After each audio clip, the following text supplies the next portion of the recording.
All right, let's dive right into this explainer and uncover the absolute secret to a perfectly creamy, fat-free dessert that literally takes almost no time to prep.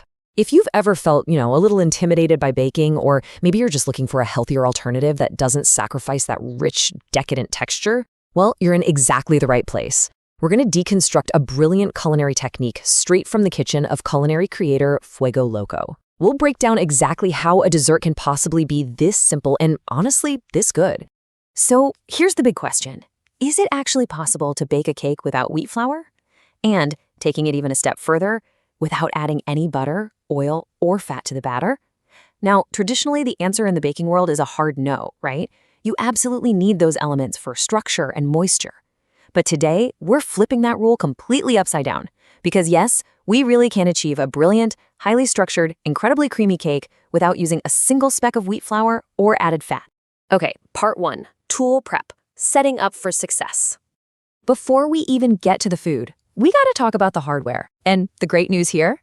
You absolutely do not need a fancy, expensive kitchen setup for this to work flawlessly. If you have baked cakes before, you know the absolute struggle of the spring-form pan, right? The finicky latches, the leaking, the whole hassle. Well, you can skip all of that. Literally all you need is a standard 18-centimeter baking pan. To keep things from sticking, you just apply a tiny bit of oil to the bottom, and then, here's the trick, lay down 2 strips of parchment paper in a crisscross pattern.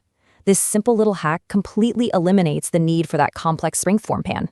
When your cake is done, you just grab those paper strips like handles and lift it right out. It's just an elegant, foolproof solution. Moving on to section 2, the ingredient breakdown. Now, what's genuinely fascinating here is how surprisingly accessible these components are for such a premium, creamy result. Honestly, you probably already have these sitting in your kitchen right now. We were looking at just 3 primary ingredients: 5 large eggs, 600 grams of yogurt, and oat flour. That's it. That is the magic trio. There is 0 baking powder required to make this work, no yeast, no complex chemical leaveners, none of that. We are relying entirely on the interaction of the proteins in the eggs, the moisture and acidity of the yogurt, and the binding power of the oats.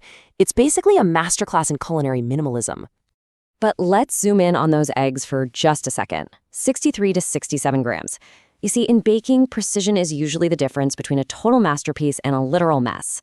Our source emphasizes that the 5 large eggs, so size L, should weigh exactly between 63 and 67 grams each. And that's without the shell. But hey, don't panic if you only have small eggs sitting in the fridge. The chemistry here really just requires this total mass. So if your eggs are on the smaller side, simply pop 1 extra egg into the mix to balance out the ratio. Easy fix. And here is where you really get to play chef. For the base recipe, the original creator uses 600 grams of sweetened plain yogurt, which is great because it means absolutely no extra sugar is needed. But you have total customization agency here. You could swap that plain yogurt for vanilla, coconut, or even Greek yogurt if you want a much denser texture. Now, if you end up using an unsweetened yogurt, no problem. Just mix in about 4 to 5 tablespoons of sugar or your preferred sweetener, or even dash in a tablespoon of vanilla extract. You can literally tailor this cake's entire flavor profile to fit your exact mood. Okay, section 3, the foolproof mixing method. So while the ingredients are super simple, the mixing execution is where the real magic actually happens. There is one absolutely crucial rule here. Always, always sift the oat flour. And by the way, oat flour is incredibly easy to make yourself. You literally just run standard rolled oats through a food processor until they turn into a fine powder. But here's the catch. The critical point is sifting that oat flour before it ever touches your wet ingredients. If you skip this step, you are going to get dry lumps of oats trapped in your batter. And since this is a fat-free cake, there's no butter in there to mask those lumps. Sifting absolutely guarantees that smooth, creamy, uniform texture we're aiming for. The actual mixing flow is completely sequential and super straightforward. First up, grab a whisk and lightly beat your eggs just enough to integrate the yolks and the whites. You definitely don't need a heavy stand mixer for this. A regular hand whisk is perfect. Second, pour in that 600 grams of your chosen yogurt and just mix it until it's nice and smooth. Third, gently fold in your perfectly sifted oat flour. You really want to make sure every single dry oat particle is perfectly integrated into the wet mix, so no dry spots left behind, right? And finally, pour all of that into prepped 18-centimeter pan and give the pan a couple of firm, solid taps right on the counter. What that does is force any trapped air bubbles to rise to the top and pop, guaranteeing a dense, creamy interior instead of a cake full of air holes. And honestly, here is the absolute best part: the speed. If you follow those steps we just covered, the entire preparation process, from gathering your bowls to actually sliding the pan into the oven, takes fewer than 5 minutes of active work. 5 minutes! It is basically the ultimate high-reward, low-effort dessert. Let's move on to section 4, oven dynamics and cooling. All right, this is where the heat goes to work, transforming our quick, 5-minute batter into a literal dessert masterpiece. Precision is key here, so let's walk through it together. Step 1, your oven absolutely must be preheated to 175 degrees Celsius. Ideally, you want both top and bottom heat engaged for a really even bake.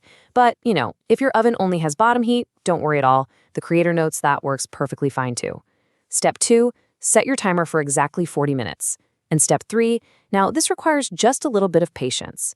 Once it's out of the oven, let it temper at room temperature for a few minutes and then transfer it straight to the fridge to chill for a couple of hours. I know it's hard to wait, but this chilling phase is not optional. It is exactly what sets those proteins and creates that signature creamy density. But wait, how do you know it's actually done baking before you pull it out?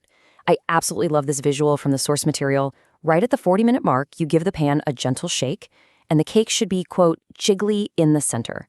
Or, as the original Spanish source so delightfully puts it, it should have a bit of a bilongo, or dancer vibe, right in the middle. So it shouldn't be completely rigid when it leaves the oven.